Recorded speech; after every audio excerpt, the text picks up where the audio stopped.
desse mês de aniversário da casa, né? Marisa me procurou no mês passado pedindo para que a gente preparasse algumas palestras aí, né? E cada companheiro aí vai fazendo, né? E sobre o aniversário da casa, né? E eu queria fazer uma palestra sobre a casa espírita, os trabalhadores, a importância. Era isso que estava na minha mente. Estava na minha mente todo o caminho, né? Conversei com a Marisa, mas as formas que a espiritualidade às vezes opera sobre nós é uma coisa interessante, né? Porque eu queria falar sobre isso, sobre a importância, né, de estarmos aqui, do quanto isso aqui ele é um pronto-socorro, mas que atende aquelas necessidades aqui do primeiro momento, quando a gente chega, né? E o quanto que não pode ser só o pronto-socorro, quanto isso aqui também é um hospital, no sentido de uma clínica, para tratar a causa daquela dor. E depois, como que isso é um lugar de uma escola, onde a gente vai, aí sim, tratar definitivamente as causas daquela dor.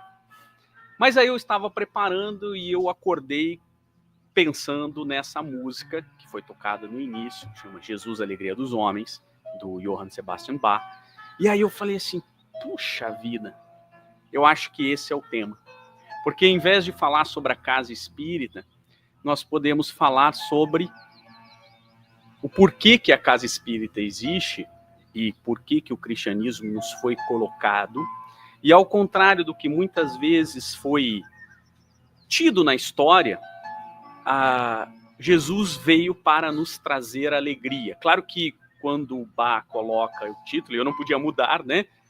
O correto seria hoje Jesus, alegria da humanidade, né? Não estamos falando de homem no sentido de gênero, né? Estamos falando de homem no sentido de humanidade, mas eu não poderia alterar o título da letra, né? Sem autorização do Johann Sebastian Bach, naturalmente. Então, essa é a nossa conversa. Eu selecionei trechos do Evangelho para que a gente possa demonstrar o quanto Jesus veio para nos trazer esta alegria definitiva, né? Porque se nós, e Kardec de uma maneira muito brilhante coloca que o processo evolutivo nos espíritos puros, eles habitam mundos felizes, a nossa jornada é para a busca da felicidade, né? Senão ele chamaria mundos tristes, né? Ou outro tipo de mundo. Então, a gente começa a visualizar que o espiritismo e o cristianismo, ele é um momento de celebração da alegria de estar com Cristo, da alegria que Cristo nos proporciona. E no transcorrer dos tempos e algumas escolas religiosas acabam trazendo uma formalidade absurda para Cristo, afastando Cristo da gente, como se Cristo estivesse num pedestal de formalidades e de solenidades. E não quer dizer que ele não mereça essa nossa solenidade, esse nosso respeito, esse nosso carinho, por reconhecer que um espírito da envergadura de Jesus, né, o Cristo, né, ele veio à Terra sem precisar vir, né, porque ele já é um espírito crístico. Vamos só relembrar desse termo, só para a gente poder ficar na mesma página.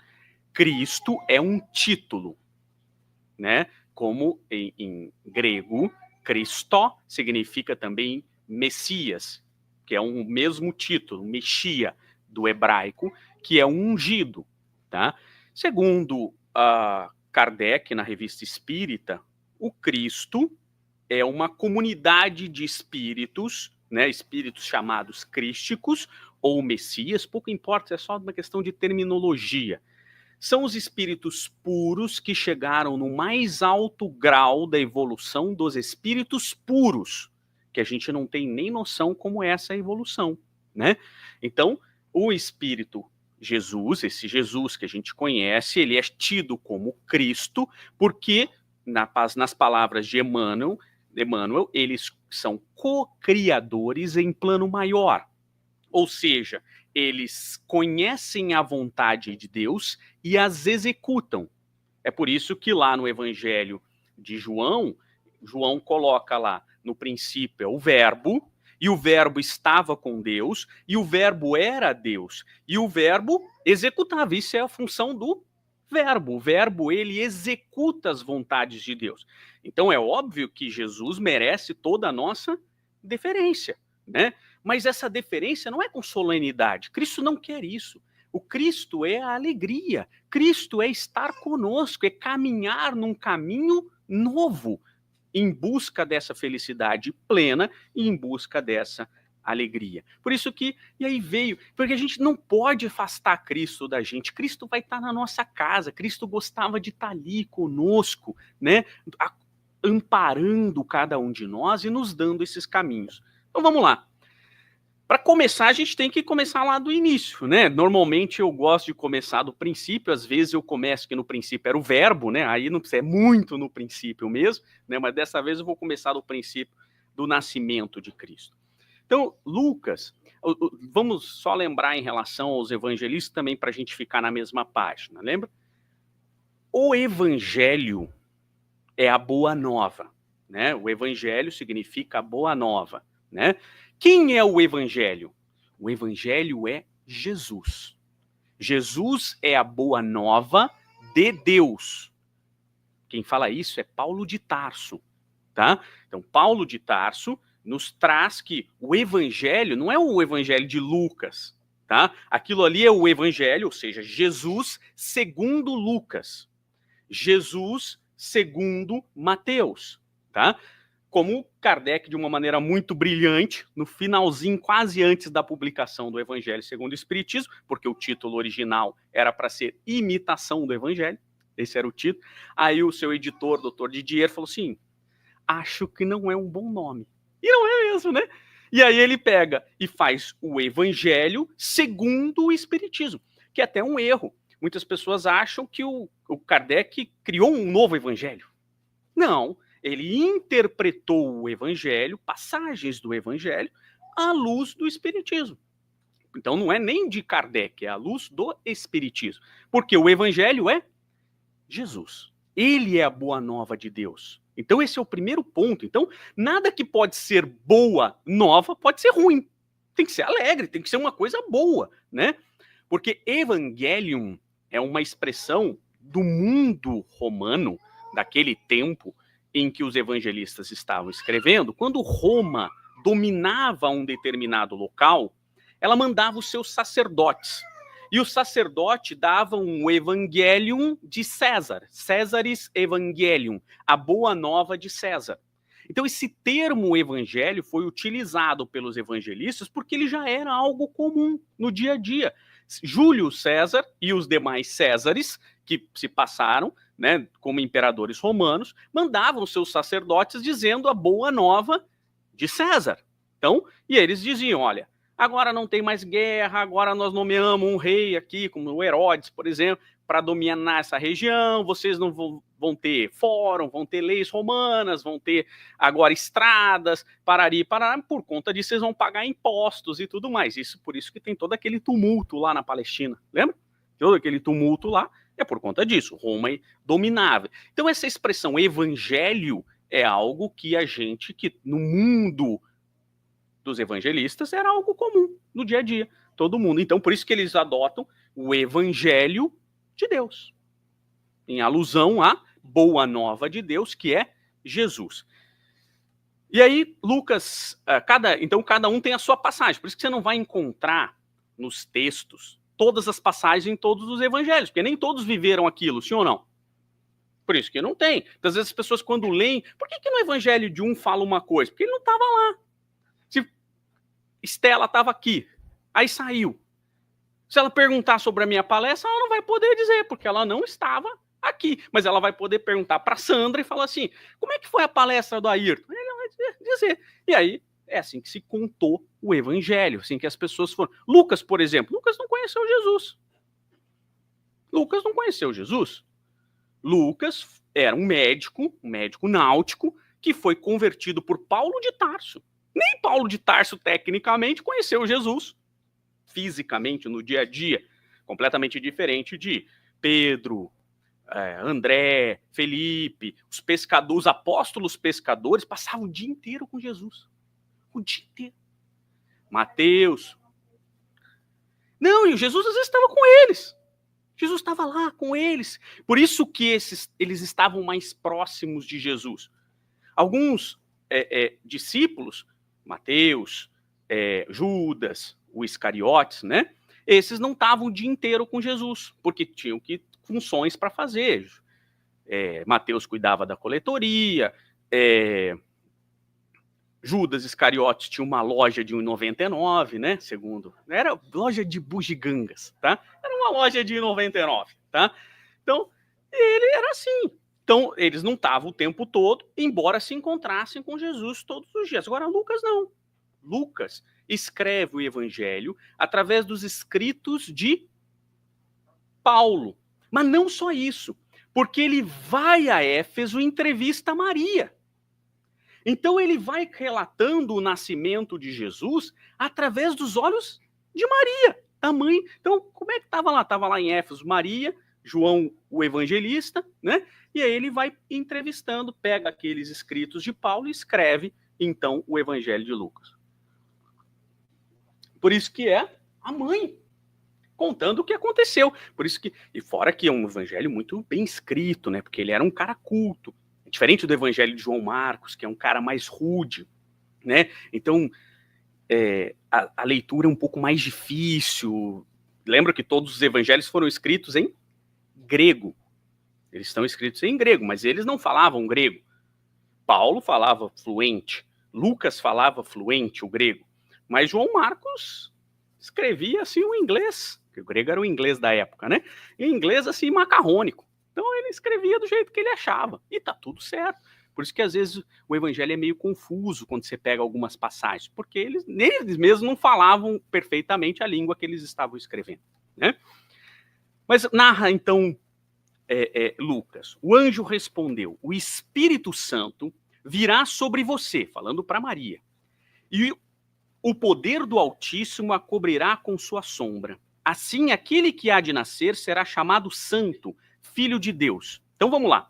Veja como aqui nós temos algumas interpretações que foi dada ao longo da história que foram deturpadas. Primeiro, santo não tem nada a ver com o que a gente pensa de santo. Tá? Santo, que veio no transcorrer dos séculos na Idade Média, é aquele o santo, né? Quando a gente pensa em São Pedro, São Paulo, aquela deferência. Santo para a cultura hebraica era o selecionado. O que foi santificado é aquilo que foi selecionado. Olha, eu vou dar uma palestra, vai ter o almoço, você santifica o meu prato. O que é isso? Reserva para mim. Reserva, mas com cuidado, não é para deixar as moscas pousar e tal, não sei o que lá. É santificar o prato, é isso. Então, quando a gente pega no Velho Testamento que a Arca da Aliança ficava no Santo dos Santos, era o selecionado do selecionado, que só os sacerdotes podiam entrar. Isso é o significado de santo, não tem essa ideia de misticismo e tudo mais, né? Agora, aqui o próprio anjo fala para Maria, e aí a Maria dizendo, porque Lucas está dizendo, por isso que é importante entender como é que o evangelho vem, porque a própria Maria está contando, olha, veio o anjo, né? E ele falou, e às vezes a gente fica com aquela formalidade, a gente pensa que o evangelho é uma coisa assim, toda... Eu me lembro, por exemplo, quando o anjo, esse mesmo anjo, né? Gabriel apareceu para Sara. Sara é a esposa de Abraão. Né? Abraão tinha 90 anos. E aí esse anjo que gosta de engravidar as mulheres da Bíblia, ele chega e fala, olha, você vai ter um filho. E aí Sara começou a dar risada. Está escrito no Velho Testamento. Você conhece o Abraão? Tem 90 anos, ele já não está naquele... E ela começou a dar risada. Aí o anjo falou, mas vai ser. E o nome vai ser? Risada. Risada. Isaac. Isaac é risada. Então veja como as coisas não são daquele jeito. Você vai ter um filho, sim, e foi filho do Abraão mesmo, tá? Porque eles moravam no deserto, não tinha ninguém lá, não pensa que tinha um monte de gente. Não, era lá do Abraão.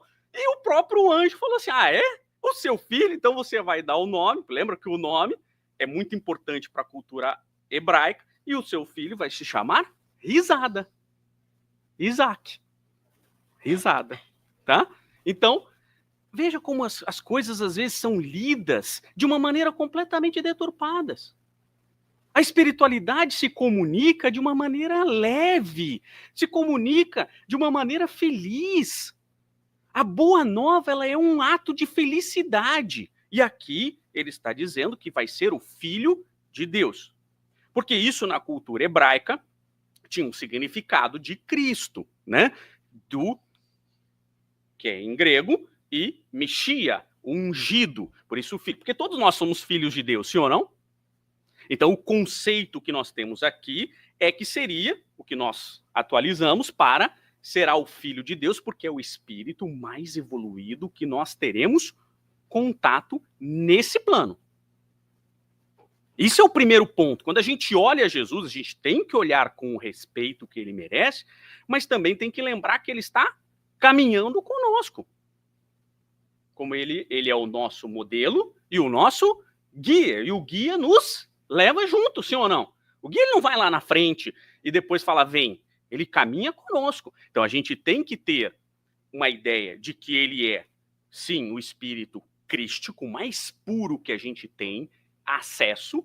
Por isso que muitas vezes ele passa a ser confundido como Deus, o Deus vivo, né? Então, porque é normal, porque o máximo que a gente tem próximo de Deus nesse plano é Jesus. Então esse é o primeiro ponto. A gente tem que identificar Jesus, entender ele, para que a gente possa caminhar com ele. Porque o grande problema, muitas vezes, dos seguidores de Cristo é achar que já estão muito pertinho dele. E quando a gente acha que está pertinho dele no sentido evolutivo, a gente esquece de olhar os nossos defeitos, as nossas falhas, para que corrigi-las. Então, esse era o problema de Pedro. Pedro, por exemplo, achava que estava tão perto de Jesus, porque era o apóstolo mais próximo dele, Jesus pescava junto com ele, dormia na casa dele, curava a sogra dele, e ele achava que ele estava no mesmo nível evolutivo que Jesus. E ele só se dá conta disso quando ele nega pela terceira vez, que ele estava muito longe de Jesus. Então, esse é o ponto que a gente tem que entender. Mateus faz uma análise um pouquinho diferente. O primeiro evangelho, né, historicamente, o evangelho que nós temos, os historiadores dizem que só existe o evangelho de Marcos. Marcos é o único evangelho, porque todo mundo copiou de Marcos, parari, parará. Mas nós espíritas temos acesso a uma obra maravilhosa chamada Paulo e Estevão.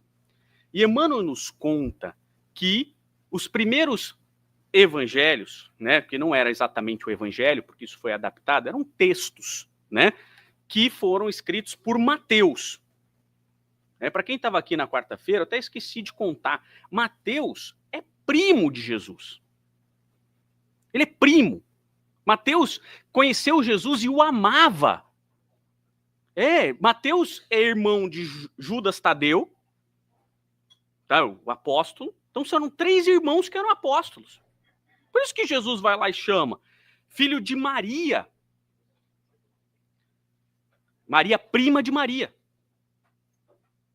Que estava lá, ela aparece no início e ela aparece na crucificação. Ela que está lá na crucificação, junto com Jesus. Então, assim, olha a proximidade dessas pessoas. Olha a proximidade desses apóstolos. Então, Mateus, que era culto, que representava a intelectualidade do mundo, quando Jesus ia falando, ele ia anotando. Então, Paulo de Tarso e os primeiros cristãos, que esse nome só foi dado por Lucas depois, eles chamavam naquele momento caminheiros, né? E aí Lucas falou, caminheiros? Mas caminho tem pro bom e pro ruim, né? Você não tem caminho pro lado bom e caminho pro lado ruim, sim ou não? Caminheiro não é um bom nome. Já que vocês são... Porque tinha a Casa do Caminho, né? Que é onde foi fundada por Felipe e por Pedro para ajudar os necessitados em Jerusalém. Ele falou assim, caminho não é um bom nome. Por que vocês não chamam, será que vocês seguem os ensinamentos de Cristo? Por que vocês não chamam cristãos, seguidores de Cristo? É mesmo, né? Então isso só foi dado depois, lá por Lucas, lá na frente. Mas Mateus, Ele ia lá e anotava, estava anotando. Então os primeiros cristãos tiveram acesso a esses textos, né? Paulo copiou, pegou o de Gamaliel, que era o seu mestre, filho de Léo, um dos maiores intérpretes do judaísmo, pegou e copiou por 3 vezes.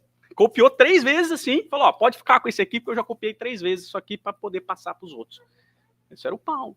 Então, Mateus, mas depois de ter pensado nisso, apareceu-lhe um anjo do Senhor em sonho e disse, José, filho de Davi, não tema receber Maria como sua esposa, porque Maria estava grávida, e grávida sem ter casado.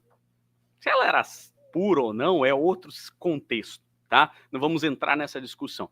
Aliás, a leitura, a tradução mais adequada é que ela era virginal. Não virgem. Virginal significa pura. E era, né? Se tem uma pessoa que era pura, pura no sentido de que tinha pureza espiritual, é isso que importa em Maria.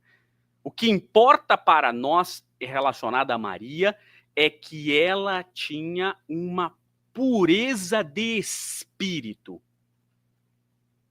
E é por isso que ela foi selecionada para carregar o Messias. Isso é muita responsabilidade. Não podia colocar na mão de qualquer pessoa. Vocês já pensaram que na mão de José e no ventre de Maria, todo o cristianismo ficou amparado por muitos anos? Desde a concepção, a gestação e a infância. Tinham que ser espíritos selecionados. Não pode ser qualquer um. Então isso é irrelevante se a Maria era virgem ou se não era. O que importa é que ela era virginal. Ela era um espírito já avançado e muito para o seu tempo. Lembra que naquela pleiade de espíritos que nós tínhamos ali, ainda nós tínhamos muitos espíritos, muito agressivos, ignorantes, equivocados. E isso porque 2 bilhões de espíritos perversos foram selecionados e reservados para que o cristianismo nascente pudesse sobreviver. Está lá em Francisco de Assis, obra de Miramês. 2 bilhões de espíritos perversos foram colocados ali. Cristo nasce, porque não era para Cristo. Cristo é o espírito crístico. E qual é a característica dos espíritos puros? Segundo Kardec, eles são infalíveis nas suas missões, mesmo que encarnados. Agora, os 12 apóstolos que estavam ali, que tinham que manter o cristianismo depois do retorno de Jesus ao plano espiritual, esses precisavam de suporte. E o suporte também tinha que ser um suporte espiritual na psicosfera do planeta. 1000 anos depois, eles vêm reencarnar, mas carregam a sua perversidade e patrocinam todas as atrocidades das cruzadas. Porque todos têm que ter chance. Esse é o grande ponto. O objetivo do cristianismo não é excluir as pessoas que estão equivocadas, é trazê-las como um médico para os doentes, para o corpo do cristianismo, para as fileiras de Cristo. Esse é o objetivo do cristianismo. Então não é excluir ninguém. E aí ele continua. Pois o que nela foi gerado procede do Espírito, porque José não queria aceitar, imagina. E Maria estava prometida para José, mas ele não queria aceitar. Então o anjo vai lá falar com ele. Por quê? Porque provavelmente no planejamento reencarnatório isso já tinha sido acertado. Mas quando nós chegamos no dia a dia da matéria, a gente esquece o que a gente combinou. Óbvio que José não foi pego de surpresa. Vocês acham que foi surpresa? Nossa, olha só. Claro que não. Ele foi um espírito selecionado para cuidar de Jesus durante toda a sua infância. Então não é surpresa. Mas quando a gente está aqui, a gente esquece. A gente esquece o que a gente se comprometeu com o outro lado. E aí tem que vir um espírito lembrar a gente, sim ou não? Da nossa missão, nos colocar nos eixos. Às vezes é o espírito, às vezes as pessoas. Encarregadas pela espiritualidade para nos lembrar de nossas missões.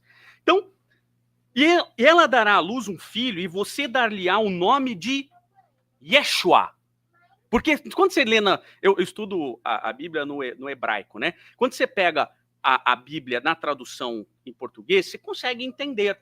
Mas quando você pega a tradução do texto não original, porque aqui está em grego, mas como significado daquela palavra, você consegue entender alguns detalhes que nos fogem nas traduções. Quando ele fala Yeshua, o nome para a origem hebraica, ela tem um significado. O nome significa sua missão.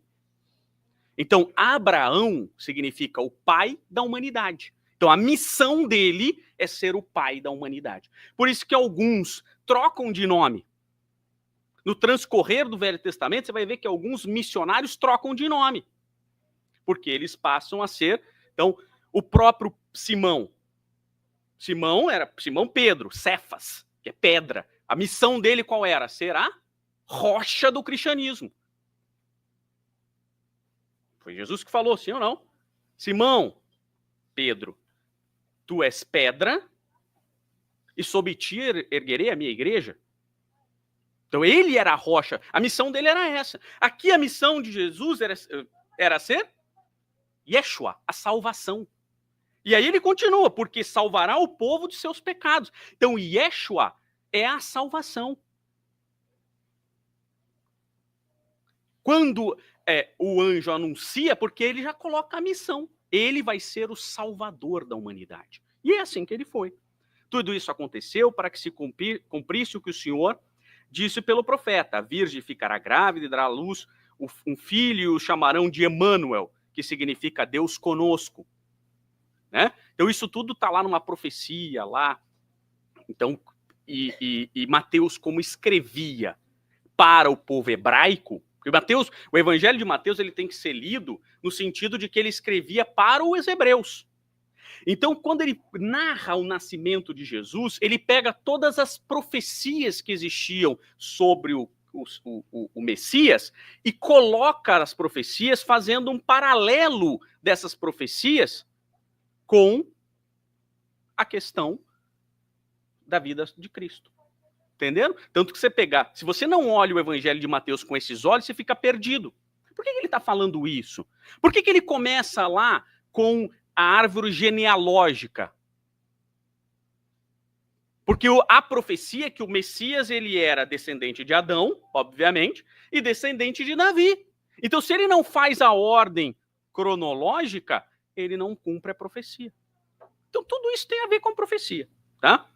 Continuando. Mas essa passagem aqui eu acho linda em Lucas, que conta como é que ele foi anunciado. Ele fala assim, ó, havia pastores que estavam nos campos próximos e durante a noite tomavam conta dos seus rebanhos. E aconteceu que um anjo do Senhor, espírito, né? Apareceu-lhes e a glória do Senhor resplandeceu ao redor deles. E ficaram aterrorizados, porque se aparecer um espírito aqui, mesmo a gente sendo espírita, muitas vezes vai ficar assustado, sim ou não? Do nada, tem muita gente que fica assustado, né? Mesmo sendo um anjo do Senhor, porque começa ali, né? Mas o anjo lhe disse, não tenham medo, estou trazendo boas novas de grande alegria para vocês, que são para todo o povo. Hoje, na cidade de Davi, nasceu o Salvador, que é o Cristo Senhor, que é ungido, que é o Filho de Deus, que é o Espírito mais puro. Isto servirá de sinal para vocês. Encontrarão o bebê envolto em panos e deitado numa manjedoura. De repente, uma grande multidão do exército celestial apareceu com um anjo, louvando a Deus e dizendo, glória a Deus nas alturas, paz na terra, boa vontade para todos os homens. A manjedoura, como nos ensina Emmanuel, é um sinal de Cristo, que esta caminhada deve ser para humildade. Humildade. Então Cristo poderia, como um ser que é o governador do orbe, como assim chama Emmanuel, governador do planeta Terra, ele poderia escolher nascer onde ele quisesse, sim ou não? Ele não tem missão, ele não tinha prova e expiação nenhuma para cumprir, então ele podia escolher onde ele quisesse. Mas ele já escolhe dar o pontapé inicial numa manjedoura para nos mostrar que o caminho com Cristo é o caminho da humildade. Nós não estamos aqui para sermos servidos, e sim para servir. E servir é a grande alegria. Então, o primeiro momento de humildade é servir. Quer ficar feliz, se você está com muitos problemas na sua vida, se você está com muitas dores, quer que essa dor passe logo, sirva. Sirva ao próximo. Quanto mais você servir, mais próximo de Deus vocês. Porque não pensem que Cristo precisa de mim para falar para vocês. Ele podia colocar qualquer um. Eu sou completamente substituível. Se Elias, quando se revolta contra Deus e fala assim, você vai ver então quem que vai ser, se você não quer. Deus aparece para Elias e fala o quê? O negócio é o seguinte, mais ou menos assim, a voz de Deus, né? Eu faço as traduções conforme eu quero, né? Negócio é o seguinte, eu estou aqui para só preciso de você para duas coisas. Só para duas coisas, tá? Primeiro, igual a você, eu tenho mais 1000. Eu já preparei mais 1000. E olha que Elias é o Elias. Por que o Elias é tão importante? Porque, pela profecia, o Elias é o que vai dizer do Messias. Se você vai hoje numa Páscoa hebraica, eles organizam o jantar da Páscoa hebraica. Olha que lindo, isso aqui é lindo. Se a gente não pegar esses conceitos, a gente não vai entender. Você vai sentar numa mesa e você tem o jantar comemorativo. Na mesa sentam os familiares e uma cadeira vazia. Que esta cadeira é para Elias. Essa cadeira é do Elias. O Elias que vem anunciar o Messias. E só tem uma pessoa que pode sentar nessa cadeira. Quem é? Sabe quem é? Só tem uma única pessoa que pode sentar na cadeira do Elias na noite de Páscoa. Essa pessoa, se estiver sentado na mesa, a gente vai fazer o jantar, bater um mendigo, uma pessoa passando fome, necessitada. Esta é a única pessoa que pode sentar na cadeira do Elias. Essa é a cultura. Por quê? Porque não é Jesus só falando que nós temos que servir. O Velho Testamento também. O único caminho para a felicidade é servir. Essa é a lição da manjedoura. Nós estamos aqui para a prática da caridade. É a prática da caridade que vai nos tirar dos nossos problemas acumulados em reiteradas reencarnações no erro.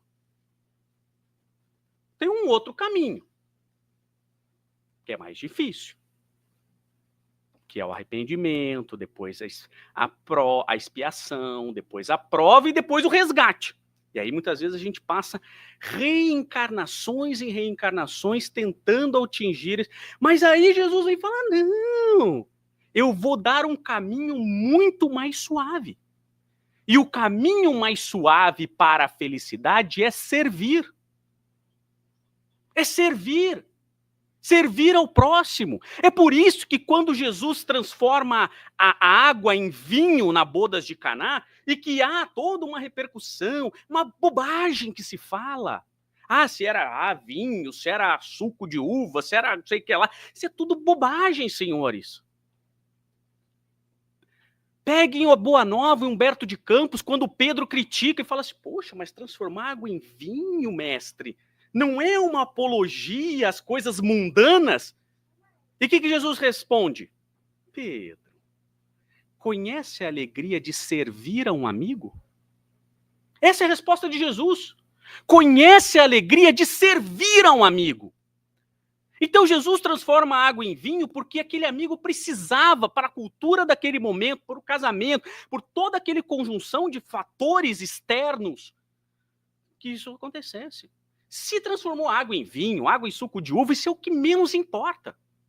Porque se precisasse transformar a água em gasolina, Jesus teria transformado. Porque o que importa ali é servir a um amigo. Esse é o objetivo. E é isso que Jesus vem nos mostrar desde o primeiro momento. Se nós queremos estar felizes, Se nós queremos buscar a felicidade, se Jesus é a alegria dos homens, é porque ele veio nos servir e veio nos ensinar a servir. Esse é o caminho. Tanto que muito se fala nas fileiras espíritas, porque os capelinos, porque tomem cuidado. Porque se você não melhorar nessa encarnação, aí você vai ser exilado que nem o pessoal de capela, e aí você... Gente, nós estamos fazendo a mesma coisa que nós fazíamos há 1000 anos atrás na igreja, condenando as pessoas. Tem muitas pessoas que falam bobagem, né? Porque não estudam. Porque a reencarnação saiu dos evangelhos porque a esposa de Constantino não queria reencarnar como escrava. Isso é bobagem. Tá? Isso é bobagem. Se aconteceu, não aconteceu. A discussão dentro do Conselho de Nicéia era, se eu falar que tem reencarnação, eles não vão praticar o melhor. Então, melhor tira essa parte para que todo mundo se melhore numa única encarnação. Essa era a discussão teológica. Peguem lá o texto e vejam a discussão. Historicamente, é isso que aconteceu. Se a esposa de Constantino fez ou não fez, isso é irrelevante. A discussão teológica no concílio era, não dá para falar para o povo que eles não têm maturidade para assumir que tem múltiplas reencarnações, senão ele vai deixar para a próxima. Olha que absurdo. Se bem que tem coisas que a gente deixa, né? Eu, por exemplo, eu sei que o processo evolutivo é não comermos carne. Esse é um processo evolutivo. Não vai ter o que escapar. Isso é Emmanuel que está dizendo isso. No caminho evolutivo, nós não vamos mais nos alimentar de nossos irmãos inferiores. Eu vou deixar para as próximas encarnações essa. Mas é por escolha pessoal. Tô tranquilo. Eu tô tranquilo do meu processo, né? Eu tô tirando, por enquanto, só o excesso de gordura. Né? Tô tirando, começando assim, né? Mas tá tudo bem. Agora, tá errado? Cada um é responsável pelo seu processo evolutivo. Porque também não adianta eu comer carne, não comer carne e ser maledicente. Eu não comer carne, mas eu roubo a carteira do meu vizinho. Não, mas olha, eu não comi carne. Tá bom. Já é um processo, né? Tá tudo certo. Eu não como carne, mas eu sou um assassino profissional. Mas eu não como carne. Então, quer dizer, a gente não pode... E são 2 processos evolutivos. Um é não comer carne, de hipótese alguma, e outra é parar de matar os outros. São 2 processos evolutivos. Porque 2 errados não fazem um certo. Esse é o grande problema, que as pessoas...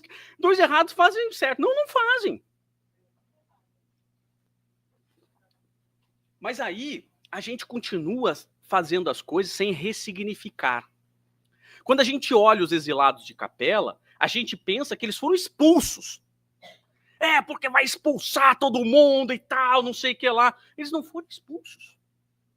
Eles não se enquadravam no perfil evolutivo do planeta. Então não tinha, porque o planeta não admitia mais discriminação de raça, de sexo, de religião, de credo. Não permitia mais matar as pessoas por nenhum motivo. Não permitia enganar as pessoas. Essa era a evolução. O planeta não estava mais, mas eu ainda quero matar o meu, eu gosto tanto de matar, então você vai ter que ir para outro lugar. E aí você vai lá para um planeta de provas e expiações e vai e mata à vontade. Porque não é assim? No início, aqui mata por abrigo, mata por comida, mata por não sei o quê. Mas, quando você perceber que esta vontade está fora do processo evolutivo de Deus, nós estamos aqui para te acolher. Então esse é o caminho. Então não é que é uma expulsão que todo mundo vai. É claro que é dolorido. E é por isso que Emmanuel fica assim. Primeiro, ele começa assim, falando lá em A Caminho da Luz sobre os exilados de capela. Ele diz assim, alguns milhões de espíritos rebeldes lá existiam no caminho da evolução geral. Então, peraí, primeiro ponto é importante. Por isso que é o problema de eu ler. Eu demoro para ler, porque eu leio a primeira frase e paro. E eu começo a pensar, meu Deus do céu, quantos espíritos nós somos do planeta Terra, só para a gente fazer uma analogia. 8 bilhões encarnado, em torno de 20 bilhões no quadro geral, segundo Emmanuel.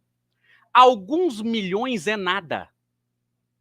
Ou seja, o caminho de Cristo, porque veja, o caminho que Cristo veio pregar é a religião universal. Você não vai chegar em Júpiter, pelo amor de Deus, não me envergonhe. Você não vai chegar para o Cristo de Júpiter e perguntar se ele é cristão, ou se ele é espírita, né? Você não vai chegar lá, olha, posso fazer uma pergunta? Vocês são cristãos aqui? Senhor. Não vai. A religião universal, está lá, Emmanuel nos traz. É a religião da sabedoria e do amor supremo. E é isso que Cristo vem nos ensinar. Essa é a religião, que a gente deu o nome de cristianismo. Mas o cristianismo é esse caminho para atingir o conhecimento pleno. Por isso que Deus é um amor pleno e a sabedoria plena. Essa é a religião do universo. Então, e aí, a gente precisa entender essa situação. Então, alguns milhões é nada. O objetivo de todo o Cristo e o Cristo daquele planeta que estava em volta de Capela, que a gente não sabe, que a gente chama de Capela, mas não é Capela. Capela é o Sol. Um planeta lá, sei lá qual é o planeta. A gente fala os exilados de Capela, mas é da constelação de Capela. Fica em torno de 46 anos-luz daqui, mais ou menos, na constelação do Cocheiro. Então, fica ali Capela, né? Cabra, para tradução. Então, a estrela Cabra, né? Então, é o Sol, tá? É um planeta que estava ali passando por um processo que nem a gente está passando. Vamos dizer que ele tenha mais ou menos o mesmo tamanho. Alguns milhões. É nada. Porque o objetivo de Deus é salvar a humanidade. Cristo chama-se Yeshua, a salvação. Não é que era o Jesus aqui lá, mas o Cristo daquele planeta também tinha a mesma missão. Salvar a humanidade. Então, primeira coisa, não é um monte de gente, não. Porque senão a gente olha para o mundo, muito tá perdido. Olha só que só tem coisa ruim, sim ou não? Não é assim que a gente vê? É guerra e não sei o que lá, e isso e tal. Senhores, eu sei que o mundo está conturbado, mas ele está muito melhor do que antes, sim ou não?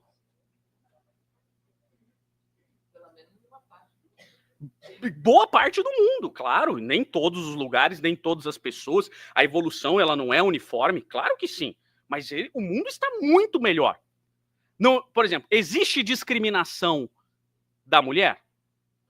Existe, mas agora pelo menos tem uma lei dizendo que é proibido. E quem fizer pode ser preso e sofrer as consequências, ou não? Existe uma discriminação racial? Existe, mas tem uma lei dizendo que é proibido, sim ou não? Há 100 anos atrás era permitido. Há 40 anos atrás estavam brigando por direitos civis. 50. Brigando por direitos civis. Então vejam, é um processo. A gente não quer reencarnar no mundo de provas e expiações e achar que vai ser mágica. Não vai ser mágica. É um processo. Cada um de nós nos mudando e nos aprimorando. Então, e aí ele continua, dificultando as consolidações das penosas conquistas daqueles povos cheios de piedade e virtudes. Então, esses espíritos estavam destoando e estavam atrapalhando, né? Lembra? Mundo de regeneração. O mundo de regeneração está começando de lá para cá, porque o processo evolutivo é de lá para cá. Hoje, o umbral é um lugar legal para ir. É melhor do que aqui. Porque está começando a limpar o umbral. Como é que você faz com que todo mundo evolua? Tem que encarnar. Nós estamos vendo esse momento tumultuado porque é um momento de transição planetária onde nós estamos trazendo todos os espíritos para dar oportunidade. Para dar oportunidade desses espíritos evoluírem, para que eles participem conosco. Porque lembra, mas esse espírito é perverso. Mas ele tem uma mãe, ele tem um pai, ele tem um filho, e tem uma pleiade de pessoas que o amam, por mais perverso que ele seja. E essas pessoas não estarão felizes de evoluírem sem que essas pessoas estejam junto com eles. Essas pessoas, ninguém vai... E você quer... Só existe a felicidade quando está todo mundo feliz. Quando o meu inimigo está sofrendo, eu não tenho o direito de estar feliz. Essa é outra lição da Páscoa hebraica. Para cada um dos sinais que a gente chama de pragas, né, se celebra colocando o dedo no vinho e tirando uma gota no guardanapo.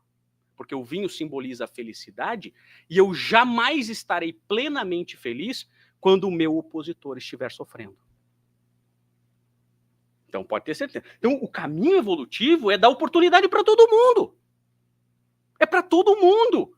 Inclusive para aquele espírito que se demonstra um mais perverso. Porque ele também tem que participar. Porque ele vai deixar pessoas que o amam triste. E aí ele continua. Mas uma ação de saneamento geral os alijaria daquela humanidade, que fizera jus à concórdia perpétua para a edificação dos seus elevados trabalhos.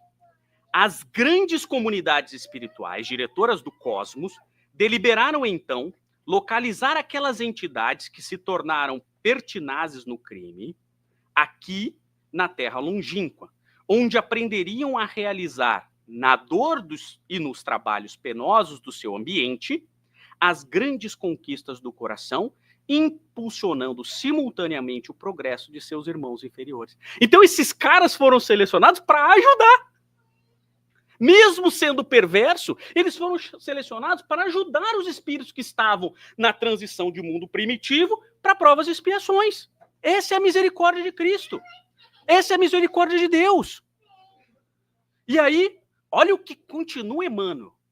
Foi assim que Jesus recebeu, à luz do seu reino de amor e de justiça, aquela turba de seres sofredores e infelizes. Com sua palavra sábia, Jesus recebeu os capelinos e falou com eles.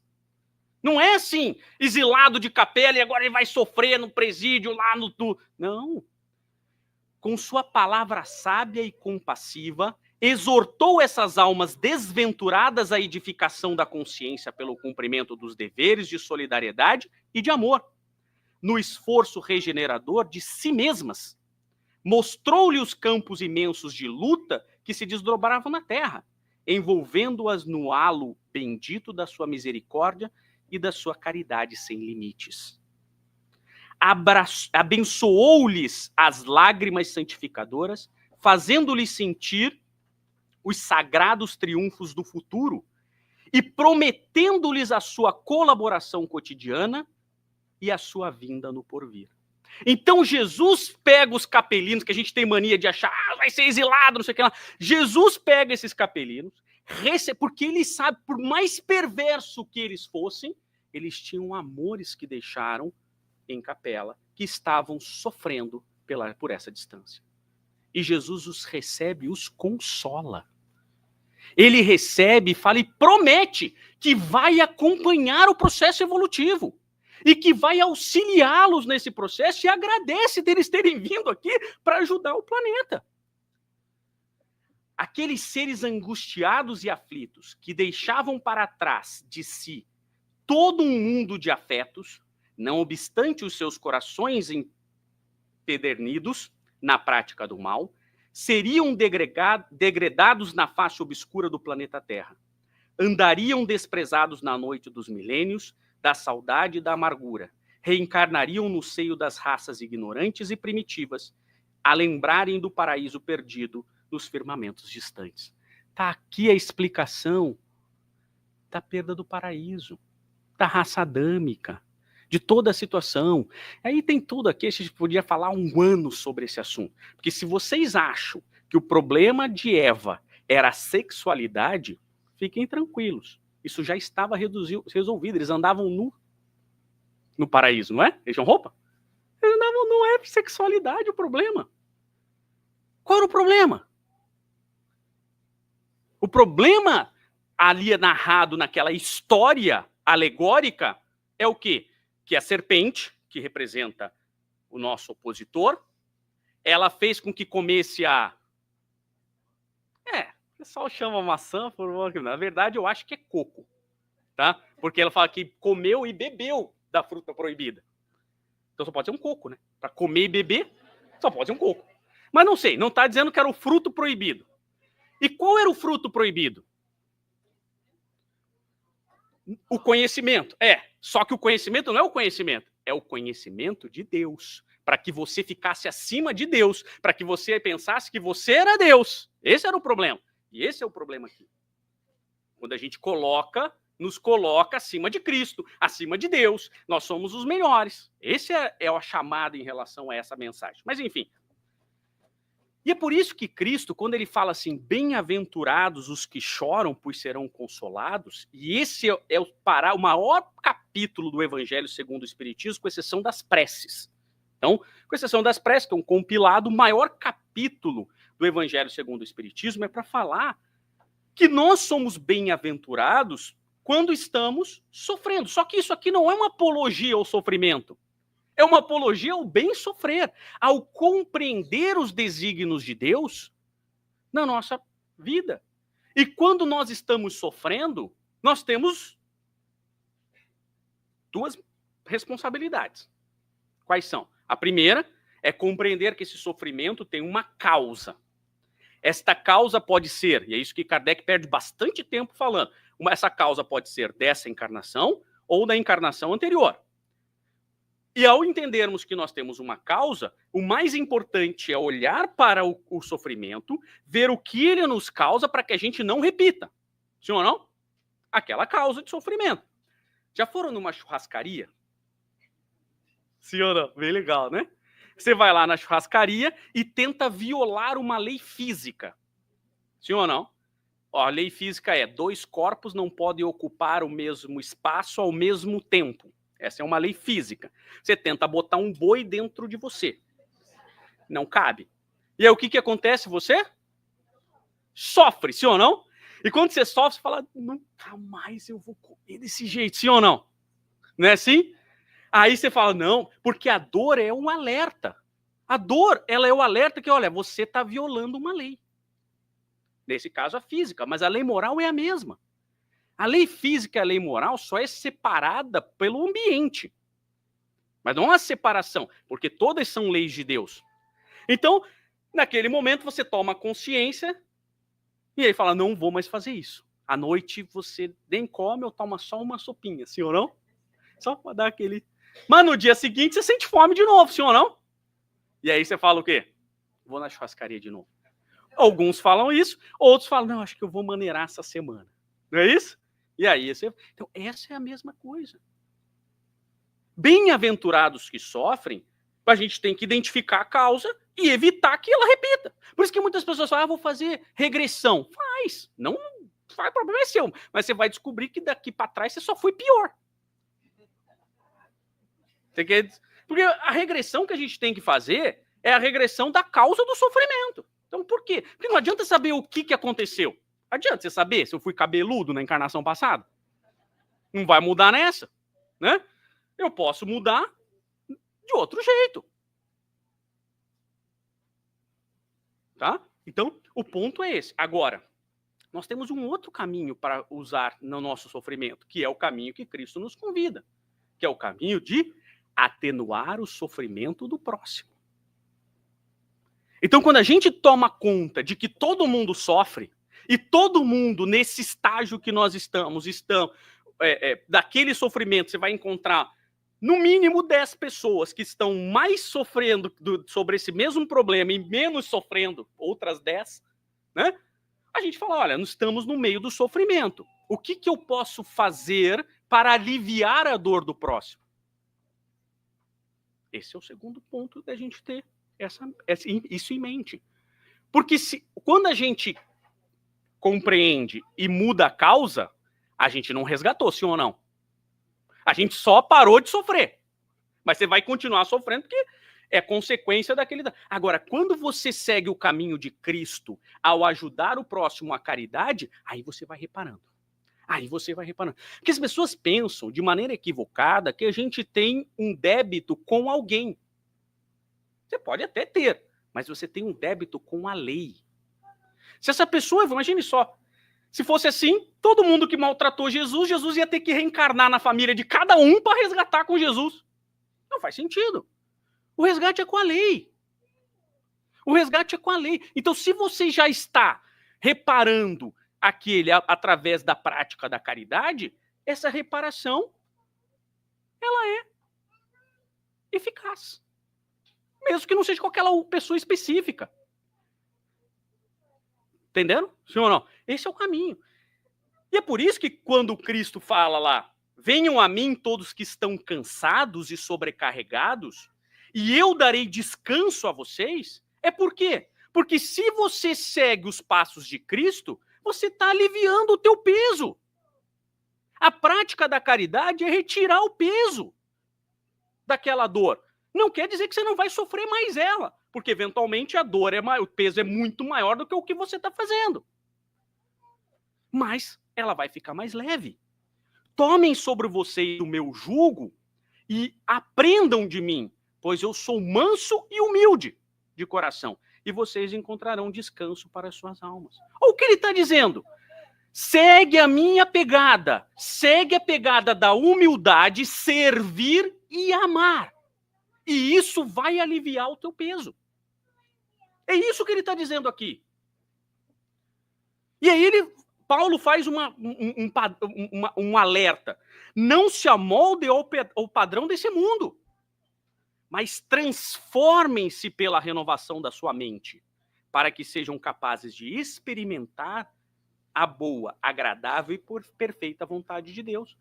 Então, quando Paulo alerta os romanos sobre como que é o caminho, ele fala assim, olha, eu sei que o mundo tem atribulações, eu sei que o mundo vai ter guerra, eu sei que o mundo vai ter um monte de problemas, mas também nosso mundo, eu estou falando do mundo como um todo e o nosso mundo do dia a dia, sim ou não? Vai ter. Levanta a mão quem não tem nenhum problema para resolver.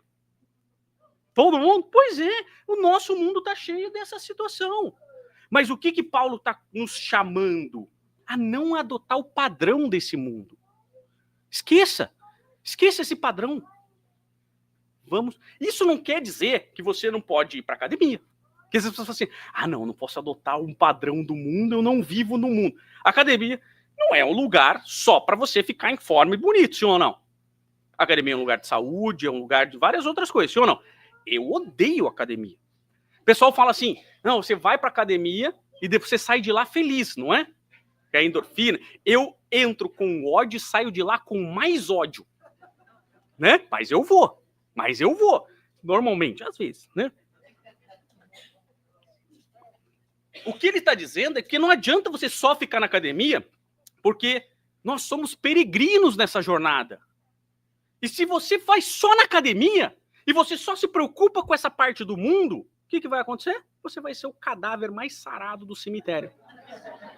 Só que você esqueceu de malhar o espírito. Você esqueceu de fazer exercício do espírito e focou só na matéria que a gente vai deixar. A matéria é importante. É isso que o Paulo está dizendo. Ele não está dizendo que a matéria não é importante. Ele está dizendo que a matéria é importante, que nós vivemos dela e nós precisamos dela. Você precisa de um carro novo? Compre. Você precisa de uma casa nova? Compre. Não tem problema nenhum. E você vai ser feliz. O problema é depositar toda a sua felicidade nisso. A alegria de Cristo é quando você faz uma realização, fruto do seu trabalho, e está tudo bem. Mas ele se alegra mais quando a gente faz a arrumação mental. Porque aí nós estamos mais próximos dele. Você acha que Cristo fica bravo quando você compra um carro? Tem pessoas que sofrem com isso. Nossa, eu não mereço comprar esse carro. Eu quero, mas eu não mereço. Aí vai, se pune. Né? Gente, o que é isso? Se esse carro você está comprando, é uma coisa lícita, você está fazendo fruto do seu trabalho, você precisa para ir. Está tudo certo. O problema não está aqui, o problema é depositar só na matéria a sua felicidade. Embora a matéria seja, sim ou não? Alguém fica triste quando compra um carro? Na maioria, quem não é mentalmente complicado vai ficar feliz, sim ou não? Vai ficar feliz. Só que essa felicidade dura quanto? Um dia, 2 dias, 3 dias, uma semana, 10, um ano? E aí a gente depositou tudo naquilo ali, nessa felicidade efêmera. O que Paulo está nos dizendo é deposite a sua felicidade naquilo que você vai levar. E o que a gente vai levar daqui? Não, a gente vai levar coisas. Claro que a gente vai levar. Todo o conhecimento que a gente adquiriu, a gente leva. As amizades que a gente fez, a gente leva. Você pode não levar na hora, né? Não é um negócio meio de culto e tal. Não. Vai levar, mas você vai levar. E a caridade que a gente praticou. O carro não vai. O carro não vai. Mas se você pensar que você fala assim, olha, eu vou depositar X% da minha felicidade nessa parte material e Y% naquilo que eu vou levar, a gente já fez um progresso. Esse é o que está nos ensinando Paulo aqui.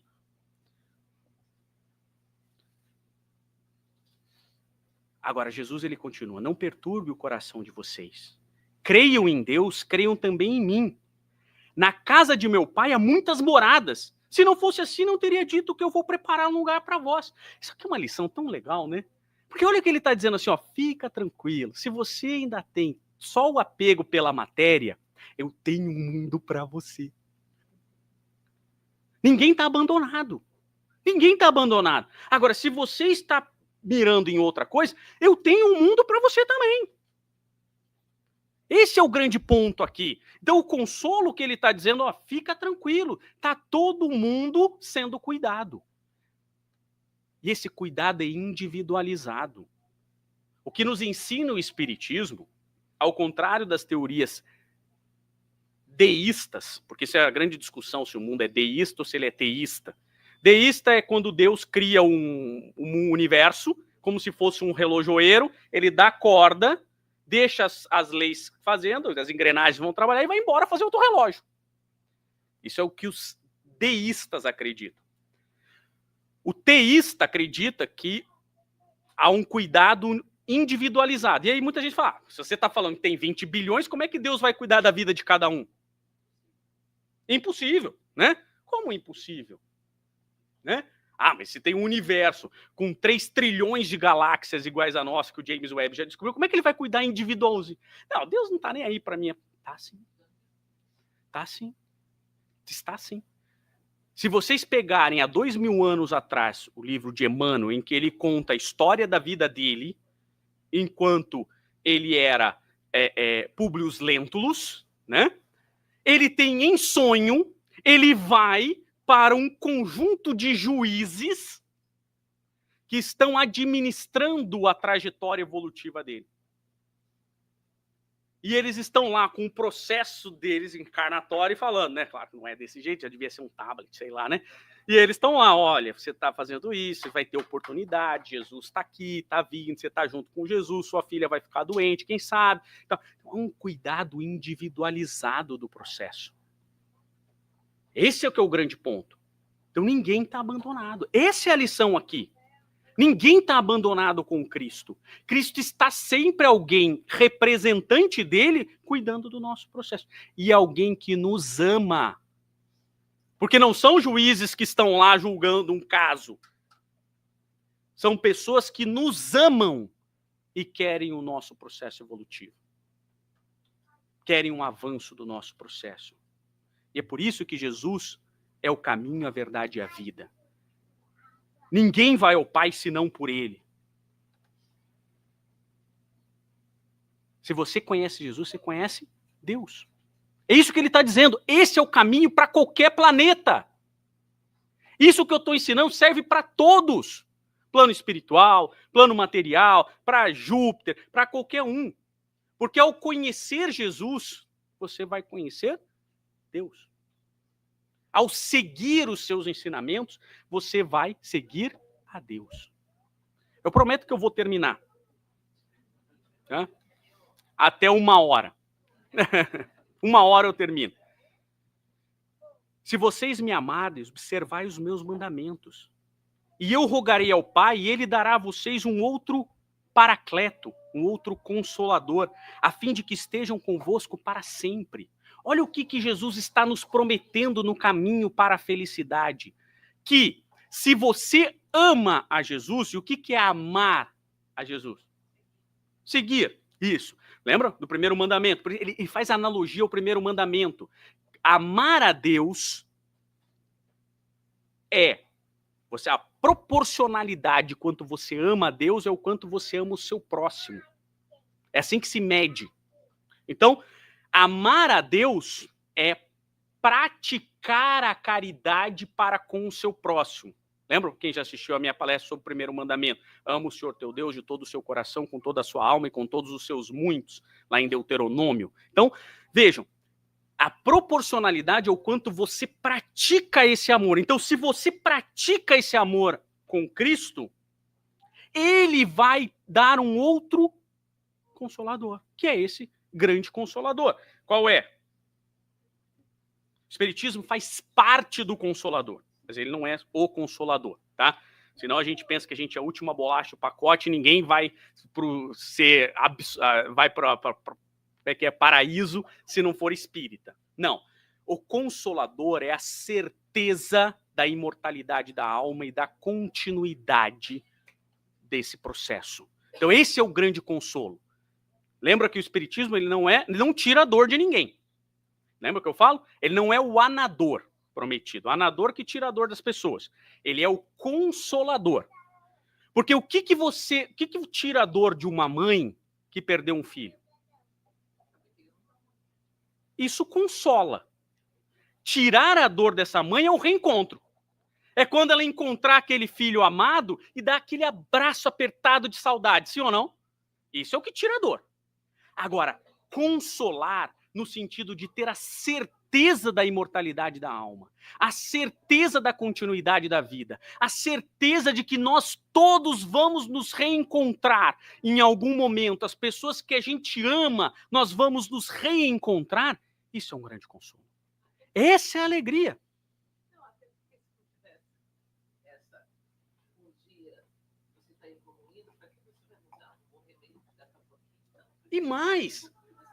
E mais, além disso, para além disso, você estaria feliz quando as pessoas que você ama não estiverem com você?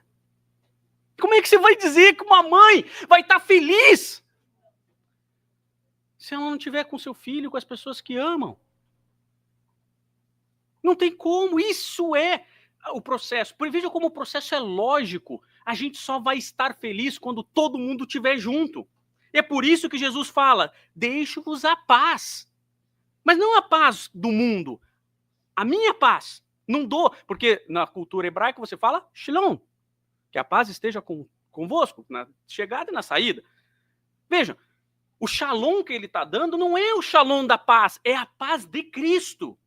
Não perturbe o vosso coração, nem tenham medo, porque há um caminho melhor a ser seguido.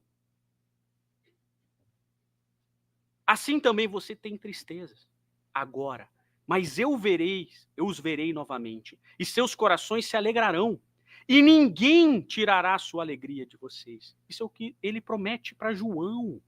Ninguém vai tirar. Quem estiver caminhando com Cristo estará na felicidade plena, caminhando na sua pegada, nós encontraremos aquela alegria. João Evangelista.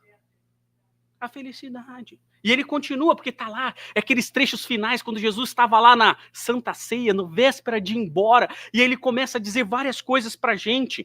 Eu disse essas coisas para que em mim vocês tenham paz. Nesse mundo, vocês terão aflições, contudo, tenham ânimo. Isso não é um conselho. Jesus não está dando um conselho para a gente ter ânimo. Ele está dando um rumo.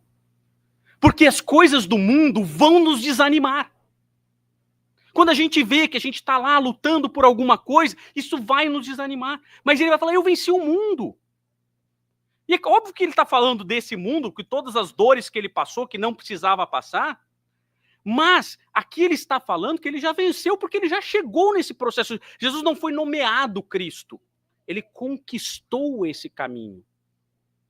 Esse é o que é o grande ponto. Ele, nas diversas reencarnações, tanto que Emmanuel nos diz, não busque no espaço os mundos em que Jesus evoluiu, porque eles já não existem mais. Os mundos acabam. Vocês sabiam que a Terra vai acabar?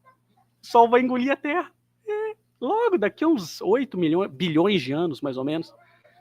Está chegando. Né? A gente não vai estar aqui, tá tudo certo. Vai parar de queimar hidrogênio, vai começar a queimar hélio, com isso ele vai expandir e vai engolir só até Marte, talvez Terra, Marte. Mais ou menos. Lógico! Os mundos acabam e tudo passa por esse ciclo. Então, Cristo está nos dizendo que quem estiver com ele, isso aí é relevante. As pessoas ficam com medo, vai ter uma guerra nuclear. Garanto para vocês, o homem não inventou uma arma nuclear ainda que destrói o mundo espiritual. Não tem. Tá tudo certo. Vou passar aqui só para a gente chegar aqui. E o fato é que, dentro dessa caminhada de consolo, o que Jesus prometeu, e a gente está lá em Humberto Campos, ele diz assim, quando Pedro morre, né? E aí ele é recebido por Jesus, ele é levado um resort espiritual e tal, para refazer e tudo mais. Isso vai nos narrando Humberto de Campos. E aí no meio do caminho ele fala, olha, eu tenho que ir e tal. Aí Pedro, poxa, mas agora que a gente se reencontrou, que eu tô feliz, por que você tá indo? E aí ele fala, chama Antologia Mediúnica do Natal, tá? É o Natal do Apóstolo, de Humberto de Campos, na época você encontra como irmão X. E aí ele fala assim, não, aí ele aponta para um canto assim, do orbe, ele diz assim, ó, enquanto tiver uma lágrima no mundo, não me será lícito descansar. Essa é a promessa de Cristo. Então Cristo vem à Terra, porque enquanto tiver uma lágrima aqui, ele não estará descansando. E Pedro já emenda, então eu também. Eu também. Esses são os trabalhadores de Cristo. E é por isso que... Aí já. Essa música é a coisa maravilhosa. Consegue passar isso aqui? There's only one tropical rainforest in the US. It's right here. We have over 600 vendors worldwide. There's a lot on our plate. Way too many emails. But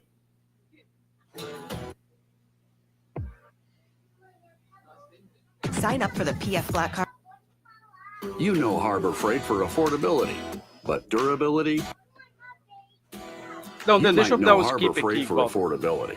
What you might not know is performance and durability.